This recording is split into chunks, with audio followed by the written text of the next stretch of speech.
ನಮಸ್ಕಾರ ಪ್ರಿಯ ವೀಕ್ಷಕರೇ, ಮೂಡಲ ಧ್ವನಿ ಹಳ್ಳ ಪಬ್ಲಿಕ್ ಪವರ್ ಕನ್ನಡ ಯೂಟ್ಯೂಬ್ ಚಾನಲ್ಗೆ ಒಮ್ಮೆ ಸಬ್ಸ್ಕ್ರೈಬ್ ಮಾಡಿ, ಬೆಲ್ ಐಕಾನ್ ಪ್ರೆಸ್ ಮಾಡಿ, ಹೊಸ ವಿಡಿಯೋಗಳನ್ನು ನೋಡ್ತಾ ಇರಿ. ಶೇರ್ ಮಾಡಿ, ಲೈಕ್ ಮಾಡಿ, ಕಮೆಂಟ್ ಬಾಕ್ಸಲ್ಲಿ ಕಮೆಂಟ್ ಹಾಕಿ.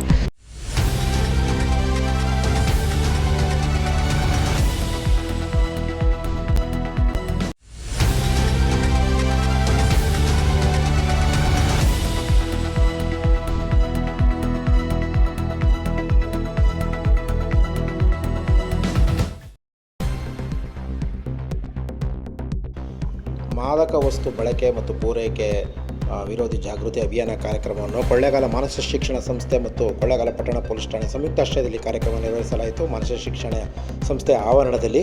ಹಾಗಾಗಿ ಈ ಸಂದರ್ಭದಲ್ಲಿ ಹೆಚ್ಚುವರಿ ಪೊಲೀಸ್ ವರಿಷ್ಠಾಧಿಕಾರಿಗಳಾದಂತಹ ಶಶಿಧರ್, ಕೊಳ್ಳೇಗಾಲ CPI ರವೀಂದ್ರ ಮತ್ತು ಪಟ್ಟಣ ಠಾಣೆಯ ಸಬ್ ಇನ್ಸ್ಪೆಕ್ಟರ್ ಅಂತ ವರ್ಷ ಮತ್ತು ಮಾನಸ ಶಿಕ್ಷಣ ಸಂಸ್ಥೆಯ ಕಾರ್ಯದರ್ಶಿಗಳಂತ ಡಾಕ್ಟರ್ ದತ್ತೇಶ್ ಕುಮಾರ್ ಮತ್ತು ನಾಗಭೂಷಣ್, ದಿನೇಶ್ ಕುಮಾರ್, ಕೃಷ್ಣೇಗೌಡ, ಮನು ಸೇರಿದಂತೆ ಇನ್ನಿತರರು ಭಾಗವಹಿಸಿ ಕಾರ್ಯಕ್ರಮವನ್ನು ಯಶಸ್ವಿಗೊಳಿಸಿದರು. ವಿದ್ಯಾರ್ಥಿಗಳಿಗೆ ಜಾಗೃತಿ ಮೂಡಿಸೋದ್ರ ಜೊತೆಗೆ ಇದರಿಂದ ಆಗ್ತಿರುವಂಥ ದುಷ್ಪರಿಣಾಮ ಮತ್ತು ಕಾನೂನು ಸಂಬಂಧಪಟ್ಟ ಚೌಕಟ್ಟಿನಲ್ಲಿ ಏನೇನು ಆಗ್ತಾ ಇದೆ ಸಂಬಂಧಪಟ್ಟಂಥ ಸಮಸ್ಯೆಗಳು ಏನಿದೆ ಅನ್ನೋದ್ರ ಬಗ್ಗೆ ಎಚ್ಚರಿಕೆಯನ್ನು ನೀಡಲಾಯಿತು.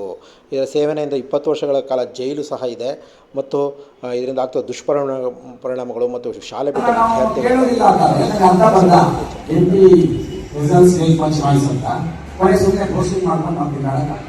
ಅದಕ್ಕೆ ಅವಕಾಶ ಆಗದ ನಿಟ್ಟಿನಲ್ಲಿ ಹೆಚ್ಚು ವಿಷಯವನ್ನು ಬೆಳೆಸಿದರೆ ನಮ್ಮ ಭಾರತದಲ್ಲಿ ಎಜುಕೇಶನ್ ಏನಿದೆ ಶಕ್ತಿ ಅದಕ್ಕೆ ಪವರ್ಸ್ ಅದ್ರ ಮುಂದೆ ಯಾವುದೂ ಇಲ್ಲ. ಜ್ಞಾನ ಯಾರು ಕಲ್ತ್ಕೊಳ್ಳೋಕ್ಕಾಗುವುದಿಲ್ಲ. ಅದಿದ್ದರೆ ಯಾವತ್ತೂ ಕೂಡ ಅದು ನೆನಪಾಗ್ತದೆ ಮತ್ತು ಅದನ್ನು ಸಮಾಜದ ಹಿತಕ್ಕಾಗಿ, ನಮ್ಮ ಏನು ಸಮುದಾಯದ ಹಿತಕ್ಕಾಗಿ ಮತ್ತು ಎಲ್ಲ ಶ್ರೇಯೋಭಿವೃದ್ಧಿಗೆ ಮತ್ತು ನಮ್ಮ ದೇಶದ ಒಂದು ಬಲಿಷ್ಠ ರಾಷ್ಟ್ರವನ್ನು ಕಟ್ಟುವಂತಿದ್ದೀವಿ. ನಮ್ಮ ಅಮೂಲ್ಯವಾದ ಮಾನವ ಸಾಮರ್ಥ್ಯ ಏನಿದೆ ಅದು ಹೋಲಾಗಬಾರದು. ಅದನ್ನ ಕೂಡ ನಾವು ಯುವ ಸಮುದಾಯ ಎಚ್ಚರಿಕೊಂಡು ನೋಡಿಕೊಳ್ಳಬೇಕಾಗಿದೆ ಮತ್ತು ಆ ದಿಸೆಯಲ್ಲಿ ನಾವು ಪ್ರಯತ್ನ ಮಾಡಬೇಕು. ಉಳಿದವರಿಗೆ ಕೂಡ ಅದರ ಬಗ್ಗೆ ಪ್ರೇರಣೆ ಆಗಬೇಕು, ಮಾದರಿಯಾಗಬೇಕು.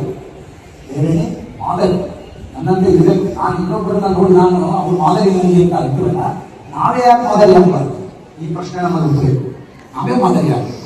ಅದಕ್ಕೆ ಸ್ವಲ್ಪ ಸವಾಲುಗಳು ಬರ್ಬೋದು. ಎಷ್ಟೋ ಸರಿ ಮಾಹಿತಿ ಕೊಡುವಾಗ ನಾವು ನೋಡಿದ್ದೀವಿ, ಕೆಲವು ಸರಿ ಬರ್ತದೆ ಮಾಹಿತಿ ಗೊತ್ತಾಗ್ತದೆ, ಗೌಪ್ಯವಾಗಿ ಮಾಹಿತಿ ಹೆಸರು ಹೇಳಬೇಕು ಅಂತ ಇಲ್ಲ, ಹೆಸರುಗಳನ್ನ ಹೇಳಬೇಕು ಅಂತಾರೆ. ಯಾವುದೇ ಮಾಹಿತಿಯನ್ನ ಕೊಟ್ಟರೆ ನಮ್ಮಲ್ಲಿ ಮಾಹಿತಿಗಾರನ ಹೆಸರು ಬೇಕಾಗಿಲ್ಲ.